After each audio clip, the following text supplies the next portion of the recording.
جارتي عملت لي سحر علشان اتجوزها، ولما اتجوزتها شفت اللي مش ممكن حد يشوفه، واكتشفت ان انا معرفش انام جنبها على السرير او اقرب منها غير وهي حاشره حاجه معينه ما بيني وما بينها، واللي شفته بعد كده قلب حياتي. رغم ان ما كانش في بالي موضوع الجواز ده خالص، الا اني فجأة حسيت بانجذاب بطريقة مش طبيعية للبنت جارتنا اللي قدامنا، وفجأة حسيت اني عايز اتجوزها. بقيت ابص عليها في الرايحة والجاية واتمنى انها تطلع البلكونة، رغم اني عارفها بقالي سنين وعمرها ما لفتت انتباهي. ولما قلت لامي واخواتي البنات ضحكوا وقالوا لي معقولة دي اللي انت عاوز تتجوزها؟ قلت لهم انا دي المناسبة ليا. قالوا لي ده انت رفضت ناس كتير قوي كانوا احسن منها 1000 مرة، دي مش من مستواك حتى التعليمي، ده انت تعليمك احسن منها، ده انت فركشت مع زميلتك في الشغل وكانت اجمل منها 1000 مرة. قلت لهم انا مش عايز اتجوز الا دي. الناس كلها استغربت حتى اصحابي وجيراني، بس انا صممت على اني اتجوز دعاء.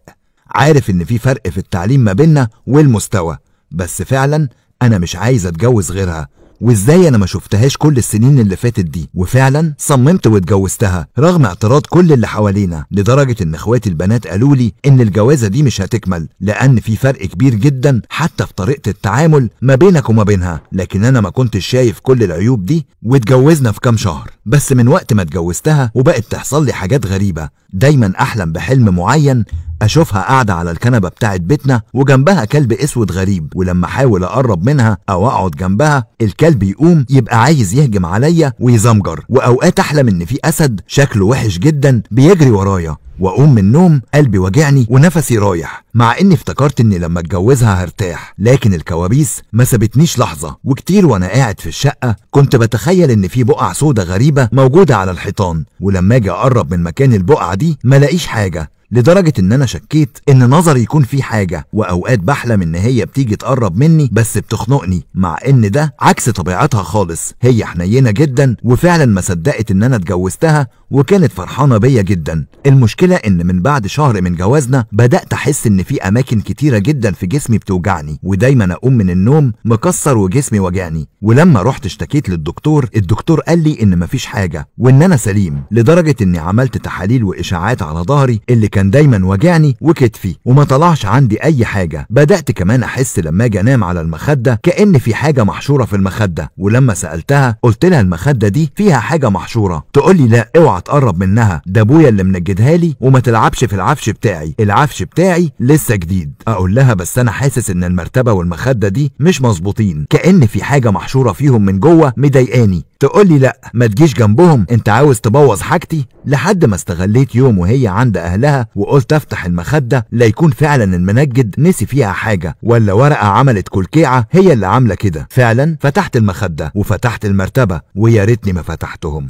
لقيت ورقة ملفوفة ومعقودة بطريقة غريبة، ولقيت حتة من هدومي كمان معقودة وملفوفة بطريقة غريبة. مسكت الحاجة وحطيتهم في كيس وجريت على شيخ على طول، بس الشيخ قال لي ان انا كده محتاج اروح لحد يفك الاعمال. وفعلا دورت، وكل ده وانا مش مبين قدامها اي حاجة. ولما رحت الواحد بيفك الاعمال قال لي ان ده سحر سفلي وسحر اسود اتعمل من فترة طويلة، وفي غيره انا خطيت عليه، وطلب مني فلوس طبعا، ودفعت فلوس علشان يفك السحر السفلي ده. وقال لي ان السحر ده معمول بالطاعة والحب وعدم التفريق بيني وبين الشخص اللي عمل السحر، وقال لي اسم الشخص واللي كان مراتي دعاء، وكمان معمول لأختي وأمي بالمرض والبعد عنها وعدم التدخل في حياتها وبالتفريق بيني وبين إخواتي. عشان كده إخواتي كنت بلاحظ إن هم مش بيحبوا يجوا يزوروني. قلت يمكن عشان هم ما كانوش حابينها قوي ومعترضين على الجواز، لكن اتضح ان كان في اعمال تخص كل ده. طبعا جالي صدمة وما عرفتش اعمل ايه، لكن لما رحت البيت واجهتها. انا قلت هتنكر، لكن فضلت تعيط وتصوت وتقولي ان هي كانت بتحبني من زمان وما كانش عندها اي امل ان انا اجي اتجوزها الا ان هي تعمل كده، وان هي عملت المستحيل علشان تعمل السحر السفلي ده.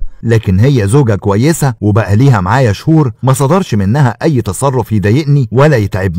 لكن انا قلت لها اللي هي عملته ده اثر بالسلب على اخواتي وصحتهم اللي بقت في النازل كلهم، وامي اللي ما بقتش قادرة تطلع السلم، واني فكيت الحاجات دي بس طبعا اثرها لسه موجود، واني صعب امن ليها تاني. قالت لي انها تابت وربنا بيغفر الذنوب وعمرها ما هتعمل كده تاني، وجابت المصحف وحلفت عليه. لكن انا مش عارف اعمل ايه، هل اسامح واتغاضى وما اقولش حاجة قدام اهلي عشان منظرها، ولا ابعد عنها واللي يعمل كده مرة ممكن يعمل كده تاني؟ انا في حيرة وصدمة ومش عارف اعمل ايه.